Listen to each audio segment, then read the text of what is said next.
The Pentagon just made billion-dollar AI deals that will reshape the industry for the next decade, and by the end of this video you'll understand why the companies they excluded matter more than the ones they chose. This week we're covering 3 stories that expose the real power dynamics in AI right now. First, the Pentagon's classified shopping spree that left Anthropic out in the cold. Second, a Miami startup claiming impossible efficiency gains with zero proof. And third, why SAP just bet over $1 billion on a company that's barely learned to walk. Let's get into it. The Verge confirmed that the Pentagon struck classified AI deals with OpenAI, Google, Microsoft, Amazon, Nvidia, and even Elon Musk's xAI. But here's what's fascinating: Anthropic, the company that built Claude and positions itself as the safety-first AI leader, didn't make the cut.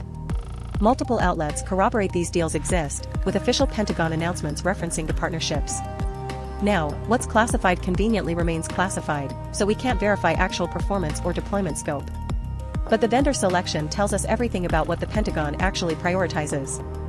They went with capability and scale over safety theater. Anthropic's exclusion isn't about technical capability. Claude consistently performs well against GPT-4 and Gemini in most benchmarks. This exclusion likely reflects Anthropic's reluctance to compromise on their constitutional AI approach and safety guardrails. The question is whether this is smart long-term positioning or expensive virtue signaling.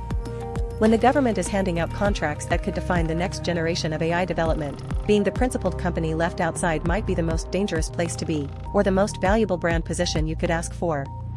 Before I get into the next story, I want your hot take on this. Comment below: is Anthropic's exclusion from Pentagon contracts a badge of honor or a death sentence for their business model? Now let's talk about claims so extraordinary that the entire research community immediately called bullshit. A Miami startup called Subquadratic emerged from stealth claiming their SubQ model delivers 1,000 times efficiency gains over existing large language models. That's not a typo. They're claiming 1,000x improvement. To put that in perspective, a 1,000x efficiency gain would be the biggest breakthrough since transformers were invented. It would fundamentally change the economics of AI deployment. The problem? No peer review, no technical papers, no independent benchmarks. Just a press release from a company nobody's heard of. Researchers are already demanding independent verification, which tells you everything about the credibility gap here. The claim is specific enough to be testable, which is more than most AI announcements manage. But when your efficiency claim is so extraordinary that the research community immediately demands you show your work, maybe lead with some actual data next time instead of just marketing copy. This pattern is becoming toxic in AI. Companies are making increasingly bold claims with decreasing amounts of evidence, and it's eroding trust in legitimate breakthroughs when they actually happen. The worst part is that real efficiency improvements are happening in AI research, but they're measured in percentages, not thousands of times improvements. So when someone claims they've solved the fundamental computational bottlenecks that entire research teams at Google and OpenAI are working on, skepticism isn't just healthy, it's necessary. Speaking of big bets with questionable evidence, let's talk about SAP's $1.16 billion gamble on a company that could still qualify for toddler swim classes. SAP committed over $1 billion to Prior Labs, an 18-month-old German AI startup. That's serious money from a serious enterprise software company, not some crypto flush VC throwing around monopoly money. The deal reflects genuine enterprise AI adoption and suggests Prior Labs has something worth buying. But here's where it gets weird. The details are suspiciously vague. What exactly is SAP acquiring? What does Prior Labs actually do that's worth more than $1 billion? Why is a company that sells boring enterprise software betting this much on a startup that's barely out of diapers?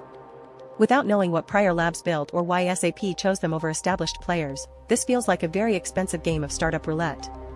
The investment might be visionary, or it might be the kind of FOMO-driven acquisition that makes for awkward board meetings when the AI hype cycle inevitably cools down.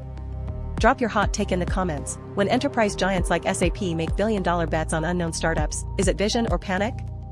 Here's the thread that connects all 3 stories, and it's bigger than any individual company or contract.